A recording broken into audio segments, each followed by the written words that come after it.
NCB times ಮೀಡಿಯಾಗೆ ಸ್ವಾಗತ. ನಾನು ದರ್ಶನ್ ಹುಣಸೂರು. ಪಾಕಿಸ್ತಾನ ಮಸೀದಿಯಲ್ಲಿ ಭೀಕರ ಬಾಂಬ್ ಸ್ಫೋಟ, ನಮಾಜ್ ಮಾಡ್ತಾ ಇದ್ದ ನೂರಾರು ಜನರ ದೇಹಗಳು ಚಿತ್ರ. ಪಾಕಿಸ್ತಾನದ ರಾಜಧಾನಿ ಇಸ್ಲಾಮಾಬಾದ್ನ ತರ್ಲಾಯ್ ಕಲಾನ್ ಪ್ರದೇಶದಲ್ಲಿ ಇಮಾಮ್ ಬಾಗ್ರಾ ಕಸ್ ಎ ಖದೀಜತುಲ್ ಕುಬ್ರಾ ಅನ್ನುವಂತಹ ಸ್ಥಳದಲ್ಲಿ ಭಯಾನಕ ಬಾಂಬ್ ಸ್ಫೋಟ ಸಂಭವಿಸಿದೆ. ಇದು ಜುಮ್ಮೆ ನಮಾಜ್ ಸಮಯದಲ್ಲಿ ನಡೆದಿದ್ದು, ನಮಾಜ್ಗೆ ಜಮಾಯಿಸಿ ನಿಂತಿದ್ದ ಭಕ್ತರ ಮೇಲೆ ಗುರಿಯಾಗಿ ಈ ದಾಳಿಯನ್ನ ನಡೆಸಲಾಗಿದೆ ಅಂತ ಹೇಳಲಾಗಿರುವಂತದ್ದು. ಆತ್ಮಾಹುತಿ ದಾಳಿಕಾರ ಇಮಾಮ್ ಬಾರ್ಗಾ ಮುಖ್ಯ ದ್ವಾರದ ಬಳಿಯಲ್ಲಿ ಸ್ಫೋಟಿಸಿಕೊಂಡಿದ್ದಾನೆ. ಇದರಿಂದ ಹಲವು ಮಂದಿ ಸಾವನ್ನಪ್ಪಿದ್ದಾರೆ. ಅಲ್ಲದೆ ಗಾಯಾಳುಗಳ ಸಂಖ್ಯೆಯೂ ಕೂಡ ಹೆಚ್ಚಾಗಿದೆ ಅಂತ ಹೇಳಿ ಪೊಲೀಸ್ ಮತ್ತು ರೆಸ್ಕ್ಯೂ ತಂಡಗಳು ದೃಢಪಡಿಸಿದೆ. ಇಸ್ಲಾಮಾಬಾದ್ ಪೊಲೀಸ್ ಇನ್ಸ್ಪೆಕ್ಟರ್ ಜನರಲ್ ನಗರದಾದ್ಯಂತ ತುರ್ತು ಪರಿಸ್ಥಿತಿ ಘೋಷಣೆ ಮಾಡಿದ್ದು, ರಕ್ಷಣಾ ತಂಡಗಳು ಸ್ಥಳಕ್ಕೆ ಧಾವಿಸಿದೆ. ಪ್ರಾಥಮಿಕ ಮಾಹಿತಿ ಪ್ರಕಾರವಾಗಿ ಒಬ್ಬ ಆತ್ಮಾಹುತಿ ಬಾಂಬರ್ ಮಸೀದಿಯ ಮುಖ್ಯ ದ್ವಾರದ ಬಳಿಯಲ್ಲಿ ಸ್ಫೋಟಿಸಿಕೊಂಡಿದ್ದಾನೆ.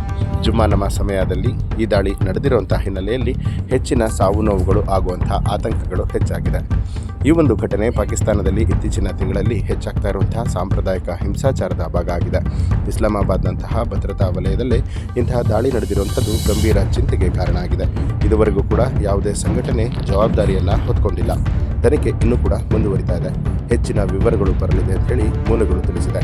ಆತ್ಮಾಹುತಿ ಬಾಂಬ್ ದಾಳಿ ಅಂತ ಹೇಳಿ ಪೊಲೀಸ್ ಹಾಗೂ ಸಾಕ್ಷಿಗಳು ದೃಢಪಡಿಸಿರುವಂಥದ್ದು. ದಾಳಿಕಾರನನ್ನ ಮುಖ್ಯ ಸಭಾಂಗಣದ ಪ್ರವೇಶ ಮಾಡುವ ಮೊದಲೇ ತಡೆಯುವಂತಹ ಪ್ರಯತ್ನ ಮಾಡಿದ್ರಿಂದ ದೊಡ್ಡ ಪ್ರಮಾಣದ ಹಾನಿ ತಪ್ಪಿದೆ ಅನ್ನುವಂತಹ ವರದಿಗಳು ಲಭ್ಯವಾಗಿದೆ. ಇನ್ನು ಈ ಒಂದು ದುರ್ಘಟನೆಯಲ್ಲಿ ಸಾಕಷ್ಟು ಜನರು ಸಾವನ್ನಪ್ಪಿರುವಂತಹ ಆತಂಕ ಇದೆ. ಕೆಲವು ವರದಿಯ ಪ್ರಕಾರವಾಗಿ 9 ರಿಂದ 10ಕ್ಕೂ ಹೆಚ್ಚು ಗಾಯಾಳುಗಳನ್ನು ಈಗಾಗಲೇ ಆಸ್ಪತ್ರೆಗೆ ದಾಖಲು ಮಾಡಲಾಗಿದೆ. ಆದರೆ ಸಾವಿನ ಸಂಖ್ಯೆ ಇನ್ನೂ ಕೂಡ ಅಧಿಕೃತವಾಗಿ ದೃಢಪಟ್ಟಿಲ್ಲ. ಇನ್ನು ಮಸೀದಿಯ ಒಂದು ಭಾಗ ತೀವ್ರವಾಗಿ ಹಾನಿಗೆ ಒಳಗಾಗಿದ್ದು, ದೇಹದ ಭಾಗಗಳು ಚದುರಿರುವಂತಹ ದೃಶ್ಯಗಳು ಕೂಡ ವರದಿಯಾಗಿದೆ. ಈ ಘಟನೆಯನ್ನ ಖಂಡಿಸಿ ಅನೇಕರು ದುಃಖವನ್ನ ವ್ಯಕ್ತಪಡಿಸಿದ್ದಾರೆ. ಇನ್ನು ಪಾಕಿಸ್ತಾನದಲ್ಲಿ ನಡೆದಂತಹ ಈ ಒಂದು ಆತ್ಮಾಹುತಿ ಬಾಂಬ್ ಸ್ಫೋಟಕ್ಕೆ ಸಂಬಂಧಪಟ್ಟ ಹಾಗೆ ನಿಮ್ಮ ಅನಿಸಿಕೆ ಅಭಿಪ್ರಾಯವನ್ನ ಕಮೆಂಟ್ ಮಾಡಿ. ಹಾಗೆ ನೀವು ಕೂಡ ನಮ್ಮ ಚಾನಲ್ ಅನ್ನ ಸಬ್ಸ್ಕ್ರೈಬ್ ಮಾಡಿಲ್ಲ ಅನ್ನುವಂಥದ್ದಾದ್ರೆ ಈಗಲೇ ಸಬ್ಸ್ಕ್ರೈಬ್ ಮಾಡಿ, ಬೆಲ್ ಐಕಾನ್